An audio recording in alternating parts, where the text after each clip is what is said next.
Aleluya. Saluda a tu hermano que lo tienes al lado, dile hola, bienvenido, qué guapo te pusiste hoy. Qué bien te ves. Qué bueno verte, me alegro de verte, qué bueno que viniste. Aleluya.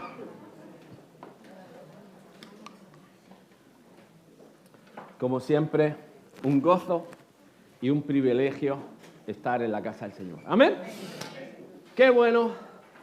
Estamos, como saben, viendo las bienaventuranzas y otras doctrinas de Mateo 5 y lo hemos titulado Más digo yo. Y más digo yo porque realmente Jesús empieza a hacer una contracultura que hemos llamado popularmente el cristianismo, hemos llamado la fe cristiana, hemos llamado el seguir al Señor. Pero todo esto empieza con esa persona que amamos, que honramos y que damos gloria, que es Cristo Jesús, que es el único de recibir el honor y la gloria, la alabanza por los siglos de los siglos. ¿Amén? Así que quiero volver a recordar, sé que algunos han faltado, pero estamos, como digo, en Mateo 5. Cuando hablamos de contracultura, quiero explicar esto una vez más, quiero reforzarlo. ¿Por qué? Porque nosotros empezamos como fe con Jesús estando en una esquina de la sociedad. Es decir, cuando Jesús entra, precisamente no es aceptado ni por los fariseos, ni por los escribas, ni por la élite religiosa del momento. Tampoco era aceptado por los romanos. Y algunos me dirán, ¿y los griegos? Pues sí, había una gran influencia griega, como explicaba el otro día. ¿Y por qué hago hincapié en los griegos? Porque hemos heredado, los latinos, toda la manera de pensar, toda la filosofía. Nuestra cultura tiene una fuerte influencia en el imperio griego. Y tú dirás, pero el imperio griego no estaba en Palestina. Bueno, por cosas del destino, y no me preguntes por qué, pero es así. La palabra, la Biblia, no, en el Nuevo Testamento no menciona ninguna influencia de ninguna colonia griega.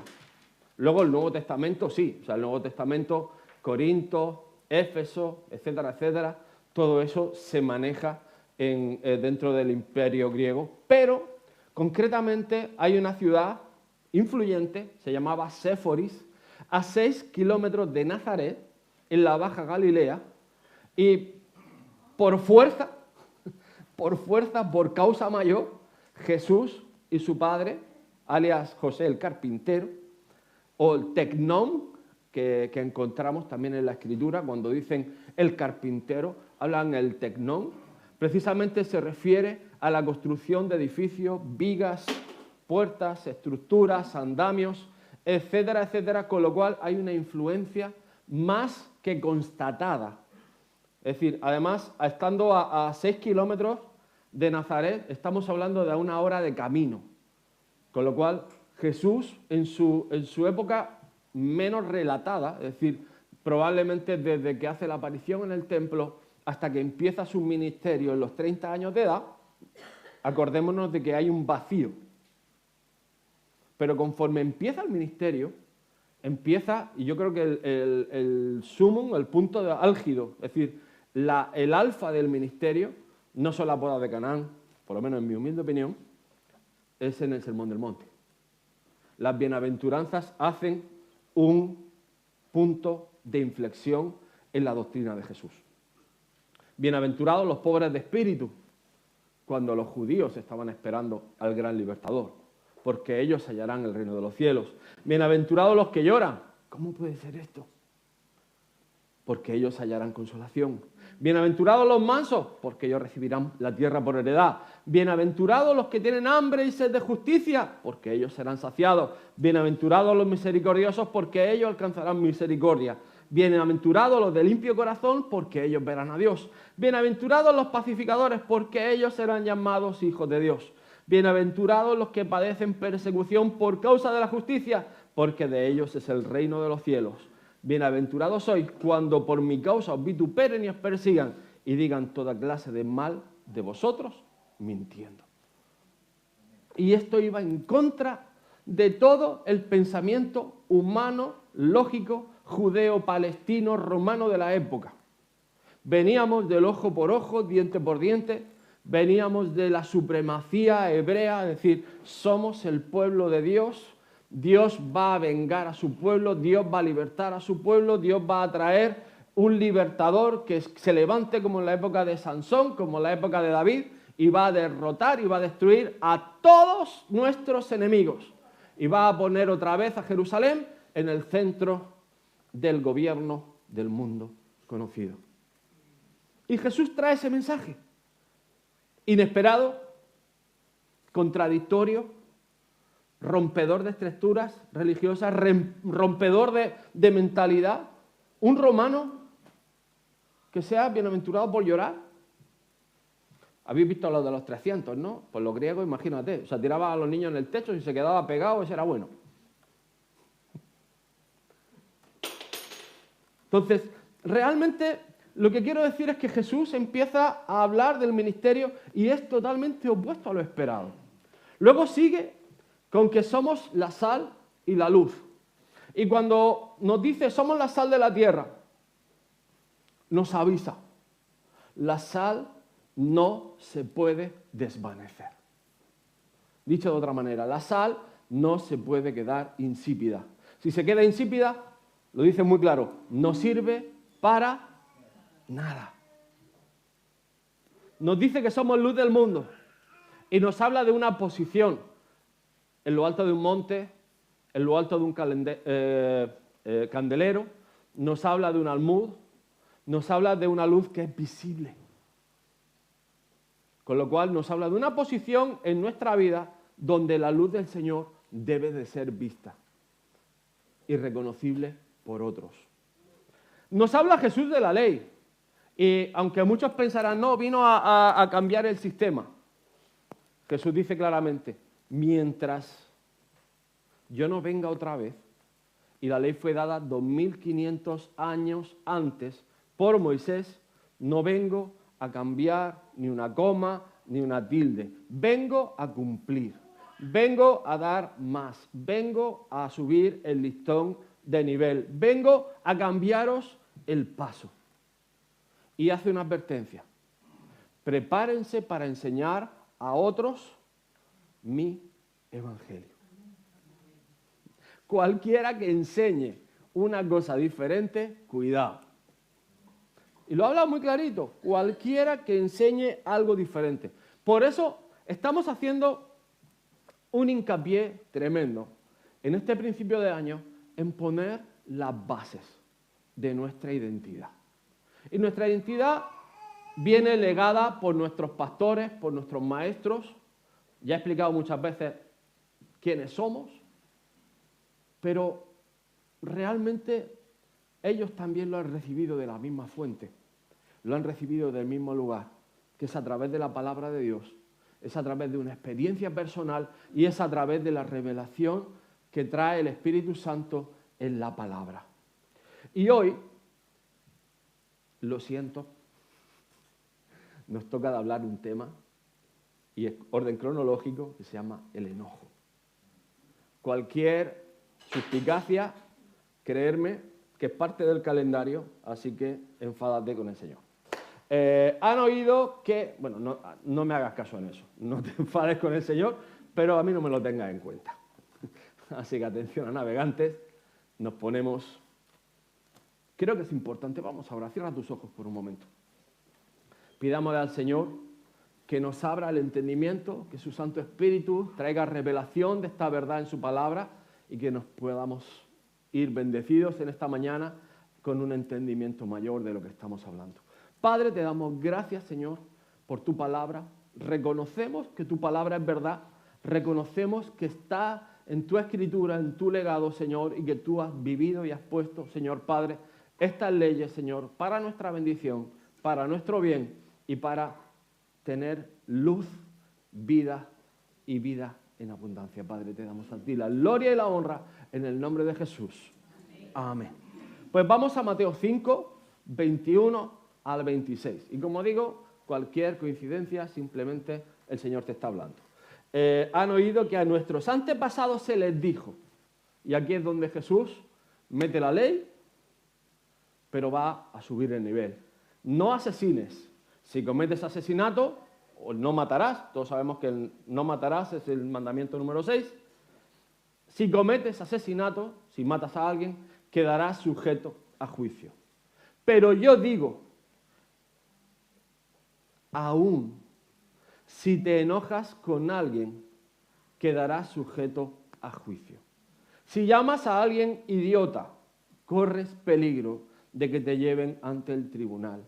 Y si maldices a alguien, corres peligro de caer en los fuegos del infierno. No dice más, digo yo, porque no estoy en Reina Valera, estoy en Nueva Traducción Viviente. Pero me ha llamado la atención la contundencia del versículo. Te lo voy a leer otra vez. Pero yo digo, aun si te enojas con alguien, vamos al principio, estamos hablando de no matarás. Asesinato, homicidio, con lo cual estamos hablando de que si nosotros sabemos que alguien ha matado a alguien, automáticamente damos por sentado condena, prisión, que la cumpla, juicio, y no es negociable, ¿sí o no? Cualquiera que mate a alguien dice, ¿qué he matado yo qué sé, al vecino?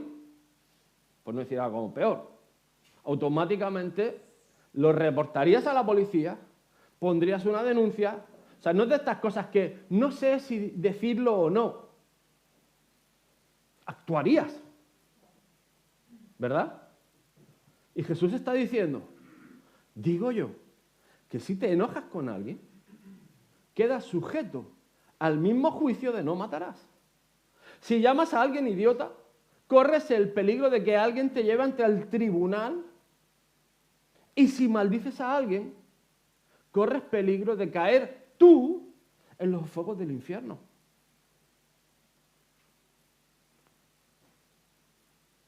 ¡Wow! Sigue diciendo, por lo tanto, si presentas una ofrenda en el altar del templo y de pronto recuerdas que alguien tiene algo contra ti, y claro, esto hay que darle una vuelta. Es decir, cuando llevas una ofrenda al altar del templo, son ofrendas de paz, son diezmos, son sacrificio, holocausto anual por el perdón de nuestros pecados, bendición de mi casa. Automáticamente esto está, o sea, el homicidio verbal está sujeto a no recibir la bendición para tu casa. Porque el Señor Jesús está diciendo, y si traes ofrenda al templo, y la ofrenda al templo era algo súper santo, súper honroso, súper marcador de la bendición de tu casa. Es decir, esto no era moco de pavo.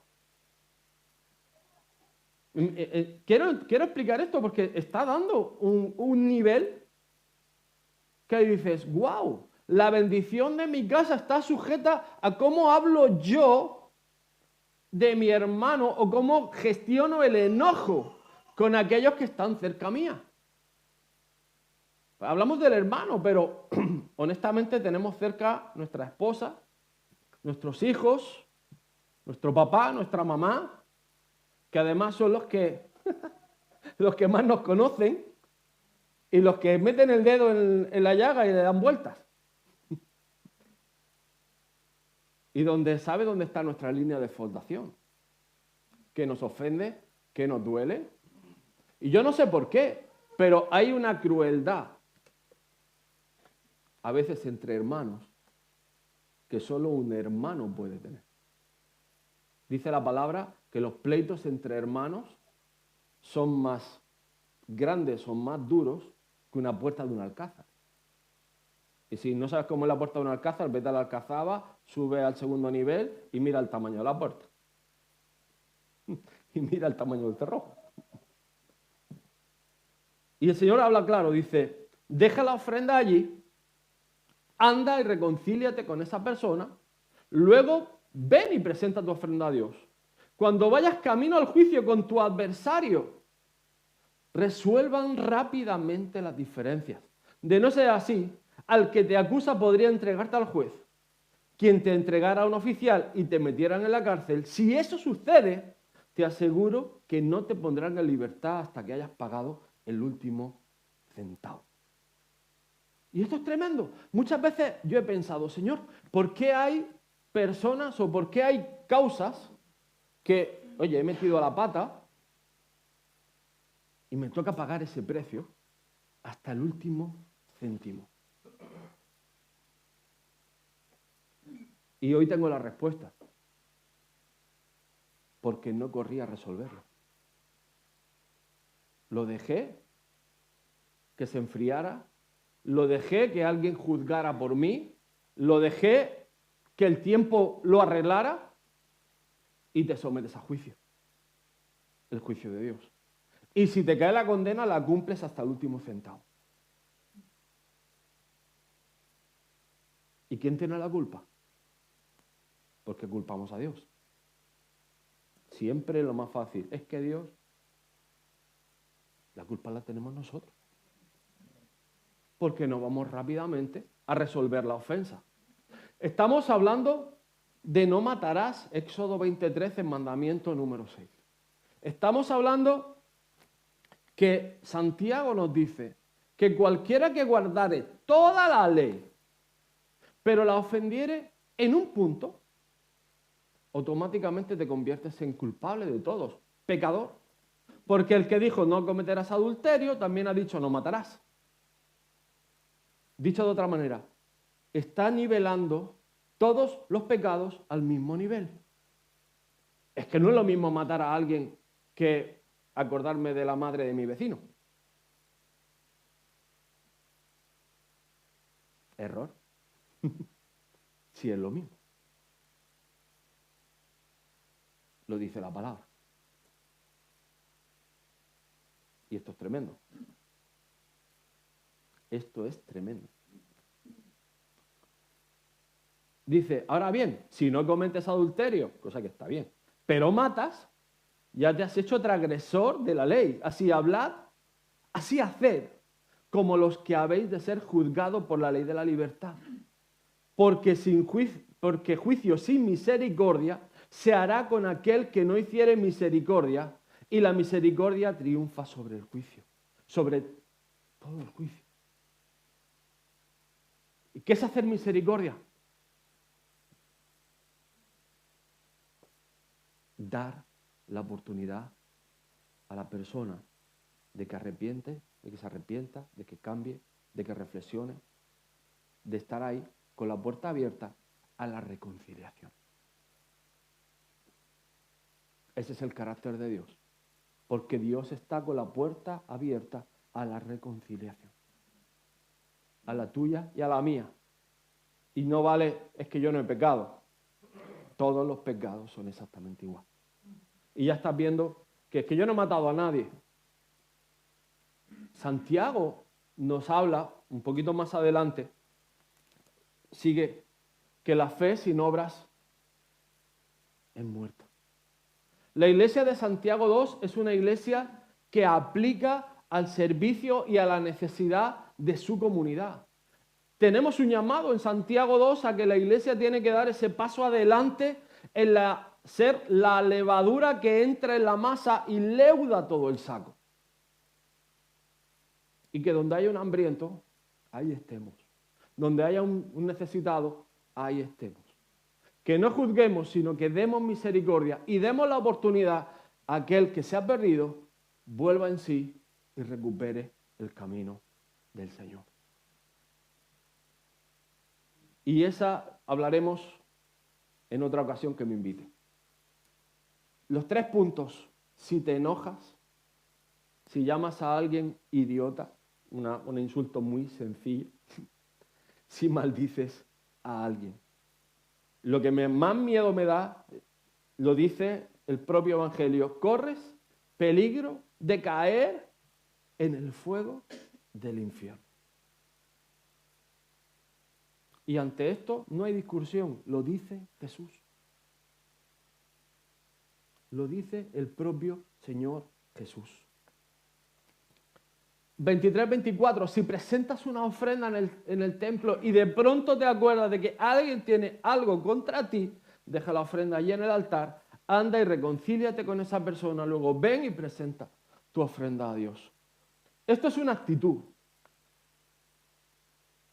Y sobre todo, te quiero decir algo. La ofrenda trae provisión a tu casa. El diezmo protege tu casa. Las primicias traen libertad financiera a tu casa. Siempre y cuando sean ofrendas agradables. ¿Cuándo no lo son?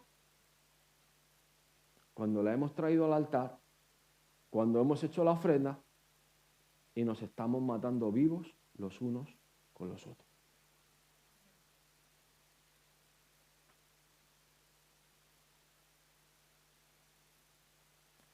Tengo 1001 testimonios. Las primicias rompen los cielos. Aquí en la tierra. Cuando tú das una primicia a Dios, ¡boom! Cuando es una ofrenda agradable. Los diezmos protegen tu casa. La economía se te multiplica. Dios te da oportunidades, Dios te da promoción, Dios te guarda, espanta al devorador, te da una promoción increíble cuando es una ofrenda agradable. Y la ofrenda, la siembra, es provisión a futuro para tu casa. Son semillas que uno planta y tardan un tiempo, pero vienen. ¿Y cuándo vienen? Cuando son regadas por el agua del Espíritu Santo. Pero el Espíritu Santo es una paloma. Y donde hay pleito o rumores de pleito, se va. Se va. ¿Cuál es el carácter de Dios? O sea, es decir, pongámonos a reflexionar esto en un momento. ¿La identidad de Dios cuál es? Misericordioso y clemente es Jehová, lento para la ira y grande en misericordia. No contendrá para siempre, ni para siempre guardará el enojo. No ha hecho con nosotros conforme a nuestras iniquidades, ni nos ha pagado conforme a nuestros pecados. ¿Por qué nos empeñamos en devolver el daño recibido si nosotros no hemos sido pagados con esa moneda? Si nosotros hemos alcanzado perdón, misericordia, restitución, restauración, hemos sido abrazados en unos brazos de amor, ¿por qué nosotros no nos convertimos en esos brazos de amor?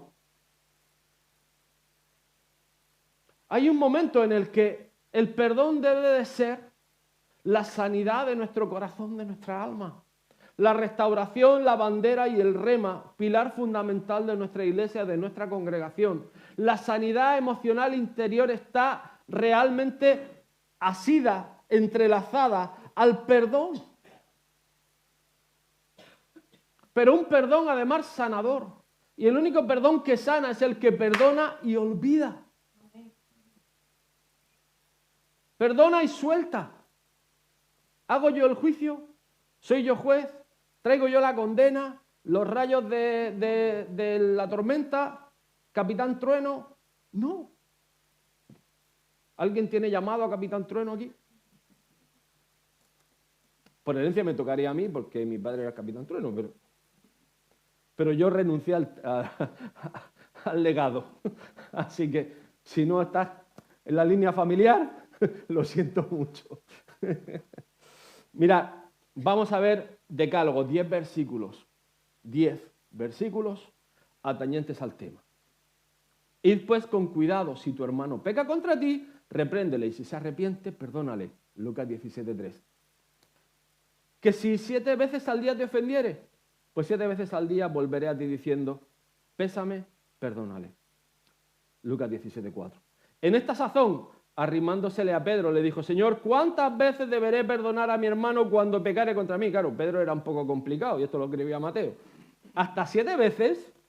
Le respondió Jesús, no te digo que hasta 7 veces, sino hasta 70 veces 7, o cuántas te ofendiere. O sea, no estaba diciendo 343, estaba diciendo cuántas te ofendiere, perdónalo. Al contrario, sed mutuamente amables, compasivos, perdonando los unos a los otros, así como también Cristo os ha perdonado a vosotros por Cristo. Efesios 4:32. Porque si perdonáis a los hombres las ofensas que cometen contra vosotros, también vuestro Padre Celestial os perdonará vuestros pecados. Mateo 6:14. No volviendo mal por mal, ni maldición por maldición. Antes, al contrario, bienes o bendiciones, porque estos sois llamados a fin de que poseáis la herencia de la bendición celestial. Primera de Pedro 3:8. Así que de esta manera se portará mi Padre Celestial con vosotros, si cada uno no perdonare de corazón a su hermano, es decir, va a haber juicio, sufriéndonos los unos a los otros.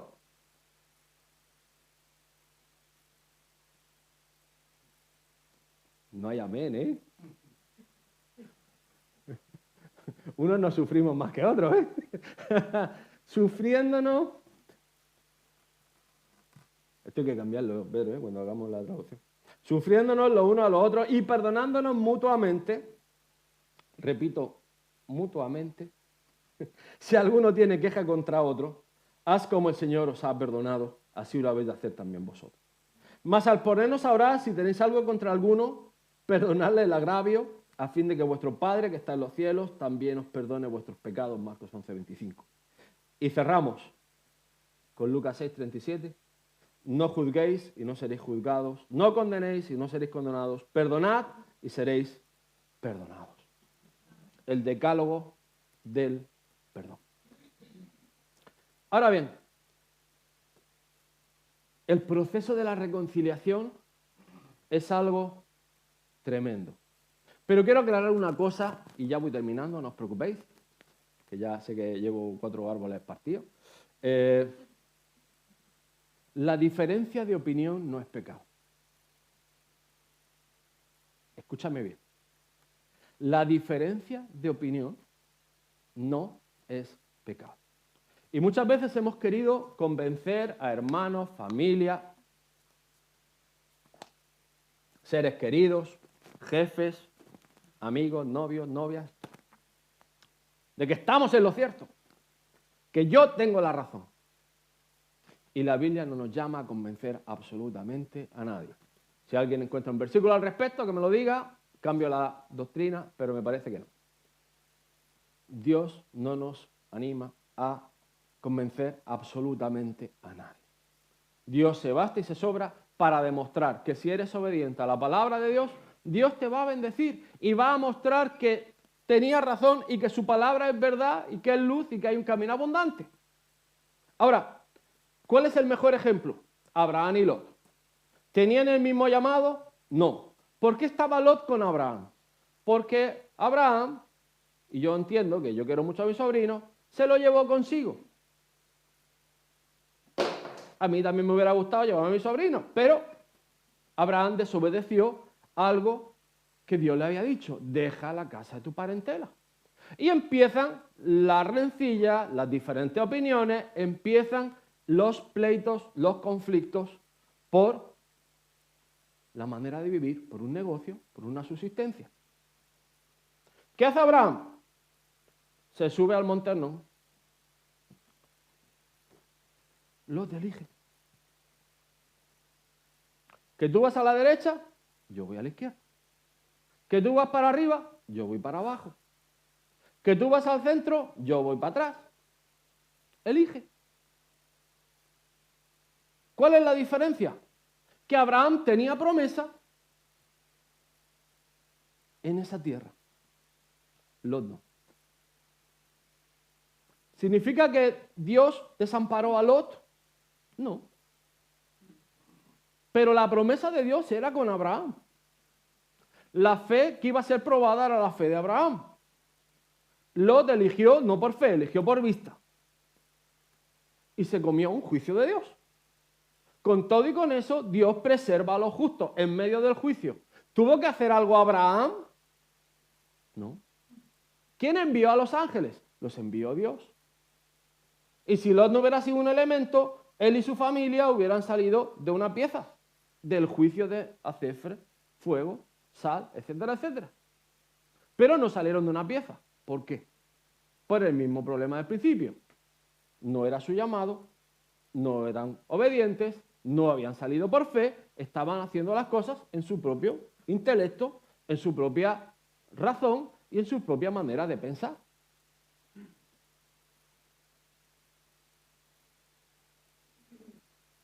¿Estaba Abraham cumpliendo la perfecta voluntad de Dios al separarse de Lot? ¿Bendijo Dios a Abraham?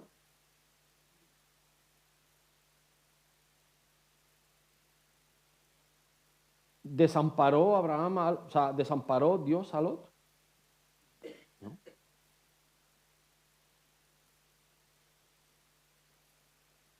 ¿Puede haber luego una reconciliación? Pues sí. Pero en este caso, Dios permitió que hubiera una separación. Ahora, ¿qué dice el Señor? Si tu hermano peca contra ti, no hagas escándalo, no hagas ruido, no chilles. Mateo 18:15. Ve, repréndale estando tú y él solos. Si te oye, has ganado a tu hermano. Premio gordo. Si no te oye, toma contigo 1 o 2 testigos, para que en boca de 2 o 3 testigos conste toda palabra. Si no lo oyere, a ellos dilo a la iglesia. Y si no oyere a la iglesia, tele por gentil y publicano. Que en este caso, culturalmente hablando, sería, pues tú por aquí y yo por aquí. ¿Te deseo algo malo? No. La actitud correcta, yo creo que es la de Abraham. ¿Le deseó algo malo a Lot? No. ¿Dejó Lot ser hijo de Dios? No. ¿Dios envió a los ángeles para cuidaran a Lot, guardaran a su familia en medio de toda esa marabunta que había en Sodoma y Gomorra? Sí. ¿Hallaron misericordia? Sí. ¿Estaba mejor cuidado que con Abraham? Ok. ¿Y qué tenía que hacer Abraham? Andar en fe lo que Dios le había llamado. Volver al principio. Y Dios te permite, escúchame bien, Dios te permite en su misericordia, en más de una ocasión, volver al principio. Hay quien llama a eso repetir curso. Pero a veces necesitamos repetir curso. Y no es malo. A veces uno tiene que madurar. Y cuando uno madura, es más fácil ser obediente, hacer las tareas, seguir las instrucciones, seguir las nociones que el maestro te da, y cuando hace el examen, aprobado. Te lo dice uno que repitió el tercero de bachiller. Y al final la prueba, y dices, ¿cómo estuve tan tonto ese año para no hacer caso? Pues sí, es lo que tiene el futbolín.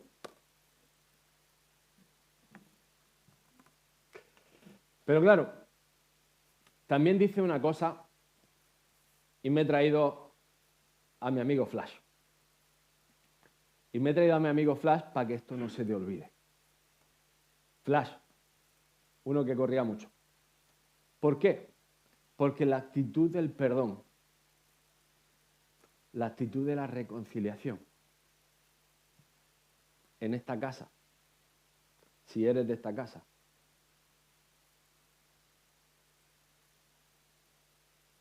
Flash, rapidito, calentito, en el momento. Hermanito, te quiero mucho, esto no me ha gustado, perdóname si te he ofendido, pero quiero que no haya nada de malentendido entre nosotros. Rapidito, calentito, en el momento, que luego da úlcera de estómago y artritis en los huesos.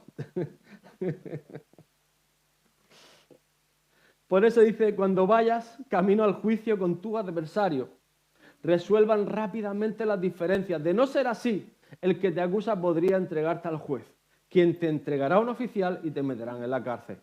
¿Qué es otra cosa? que es la prisión. Muchas veces somos prisioneros de la falta de perdón. No soportamos al hermano, pero somos prisioneros de la falta de perdón. Y nos tiene porque no perdonamos. Y cuando viene el hermano, tiene la capacidad de sacarnos fuera de control, fuera de nuestro ese de seguridad. Y pecamos. Y tú dices, me cacho en la puñeta, si otra vez me la he hecho y otra vez caí. Otra vez pequé, otra vez lo hice. Pero si es que viene a buscarme.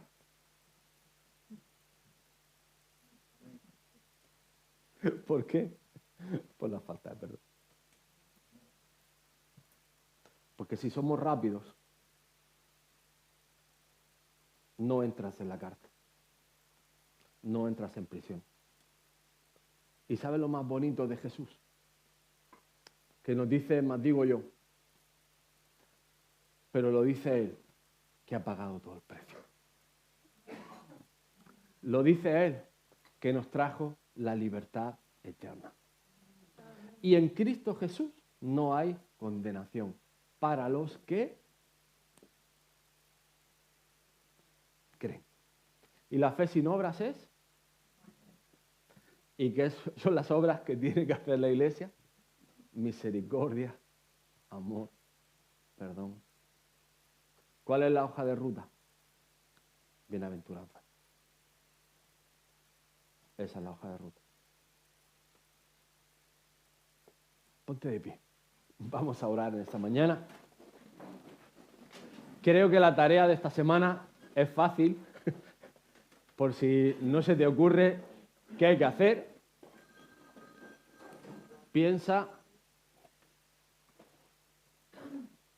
Si no se te ocurre qué hacer, piensa en ponerte en orden.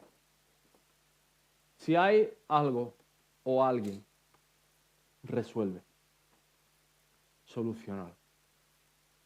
Hay una nueva temporada, hay un nuevo tiempo, hay algo que Dios está preparando en la iglesia, en la casa. Se están poniendo los fundamentos sólidos, sanos y correctos, porque el Señor va a traer un nuevo tiempo, ya lo ha traído, un nuevo tiempo a la iglesia. Y ese tiempo es de crecimiento, de bendición, de multiplicación. Y aquí somos todos uno más. Y me bajo del altar porque yo